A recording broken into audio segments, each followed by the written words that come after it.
Саламатсыздар ма балалар, бүгін біз сіздермен қазақ тілі 4 сынып 110 сабақты өтетін боламыз. Сабақтың тақырыбы ұшқыш болар баламын, яғни етістіктің келер жағы.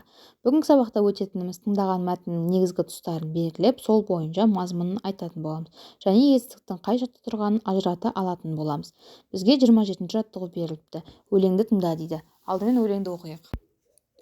Ұшып келем көгімде, ұшып келем мөлдір аспан төрінде, көкте жүріп қызығамын жердегі, сонау өзім ұшқан өңірге. Анау менің асу белдерім, асқарлы тауларым мен көлдерім. Туған жерден қанша биік ұшсам да, көз алдымда тұрады ылғи ол менің. Сағи Жиенбаевтың өлеңі. Енді тыңдаған осы өлеңнің негізгі тұстарын белгілеп ал, соның негізінде мәтіннің мазмұнын айт дейді.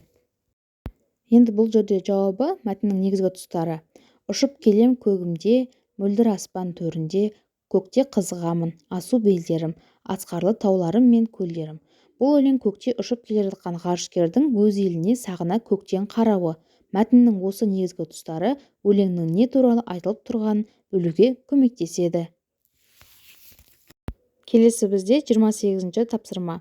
Мақал-мәтелдерді жатқа жаз дейді. Екі мақал-мәтел беріліпті. Біріншісі, ақыл көпке жеткізер, өнер көкке жеткізер. Екінші, азаматпен дос бол, қадіріңді білет дейді. Енді осы мақал-мәтел бойынша бізге тапсырма беріліпті. Келер шақ етістіктерін тап, оларға сұрақ қойып өзара салыстыр дейді. Бұл жерде бізде екі етістік бар, жеткізер және біледі деген. Жеткізер бұл не істер? Бұл келер шақ, жеткізеді, яғни жеткізер деп тұр ғой. Біледі не істейді?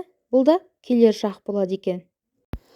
Келесі балалар бізде 29-ші тапсырма. Берілген етістіктерді үш жақта жаз дейді. Бізге үш сөз берілген. Оқы, көр, ойна деген. Оны біз етістіктің үш жағына бөліп жазуымыз керек. Осы шақта, өткен шақта және келер шақта. Енді осы шақта бұл оқы сөзі оқып жатыр болады. Көр, көріп отыр. Ойна, ойнап жатыр. Мысалы, Маржан кітап оқып жатыр. Бұл осы шақты, яғни дәл қазір болып жатқан іс-әрекетті білдіреді. Арман ойыншық ойнап жатыр деген секілді. Енді өткен шақ бұл бұрын болып кеткен іс-әрекетті білдіреді. Ол мысалы оқып қойды, яғни оқыды, көрді, ойнады. Ал келер шақ іс-әрекеттің енді алда болатынын болжалды түрде білдіреді. Ол оқиды, көреді және ойнайды болады. Енді келесі бізде 30-ші тапсырма. Сызбаны пайдаланып, етістіктің шақтары туралы білетініңді айт дейді. Айтып өттік балалар бағанада, алдыңғы сабақтарда да. Етістіктің үш шағы бар, Осы үш шақтың ережесін жеке тоқталып, оған бір мысалдан келтіріп өтейік. Осы шақ, ең бірінші осы шақ.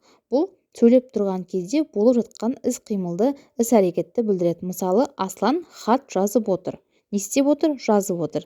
Ол дәл қазір болып жатқан іс-әрекетті білдіріп тұр, Асланның, яғни хат жазып отырғанын айтып тұр бізге. Енді екінші бізде өткен шақ. Бұл сөйлеп тұрған сәттен бұрын болып кеткен қимыл іс-әрекет. Мысалы, мен жазда Астана қаласына бардым. Бұл бардым, не істедім? Етістіктің өткен шақта екенін білдіріп тұр, өтіп кеткен, яғни ол барып қойған Астана қаласына. Енді келесі бізде үшінші шақ, бұл келер шақ. Келер шақ сөйлеп тұрған кезде әлі болмаған, бірақ кейін болуға тиісті қимыл іс-әрекет. Мысалы, Асан ертең нағашы атасына бармақ.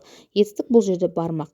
Ертең бармақ екенін көрсетіп тұр, яғни іс-әрекеттің әлі келер шақта екенін бізге көрсетіп тұр екен. Келесі бізде 31-ші тапсырма. Жұмбақты оқып, шешуін тап дейді.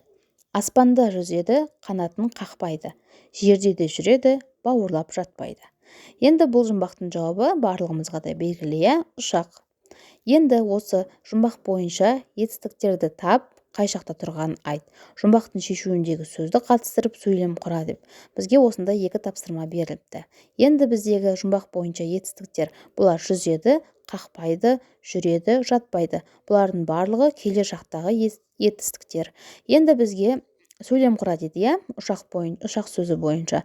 Мына сөйлемді қарап өтейік балалар. Мен биыл бірінші рет ұшақпен шетелге бардым дейді. Келесі соңғы тапсырмаға қарайық балалар. 32-ші жаттығу. Сызбаға қарап, содан соң өзің қорытынды жаса дейді. Бізге өз, көр, ойла, қуан деген 4 етістік берілген, және біз оларды бірінші жақта, екінші жақта, үшінші жақта жіктеп жазуымыз керек. ол мен, сен, біз деп, яғни. Енді бірінші өз сөзі, иә. Мен өсемін. Бұл жекеше түрде бірінші жақта, иә. Екінші жақта сен өсесің. Бұл жекеше түрде екінші жақта. Сыпайы түрінде айтсақ болады, иә. Сіз өсесіз деген секілді. Одан кейін біз өсеміз. Бұл көпше түрде бірінші жақта. Енді келесі көр. Мен көремін.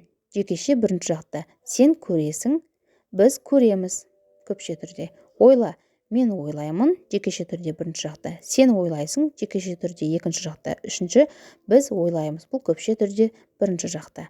Келесі төртінші сөз қуан. Мен қуанамын. Жекеше түрде бірінші жақта. Сен қуанасың. Жекеше түрде екінші жақта бұл. Ал үшінші көпше түрде біз қуанамыз. Бұл бірінші жақта екен, иә. Осымен балалар, бүгінгі біздің 110-шы сабағымыз аяқталды. Менің каналымдағы басқа да видеолар, яғни 4-ші сыныптың қазақ тілі, 4-ші сыныптың математика пәндерінен тапсырмаларды жоғалтып алмас үшін менің каналыма міндетті түрде тіркеліп, видеоға лайк басып қойыңыздар балалар. Сау болыңыздар.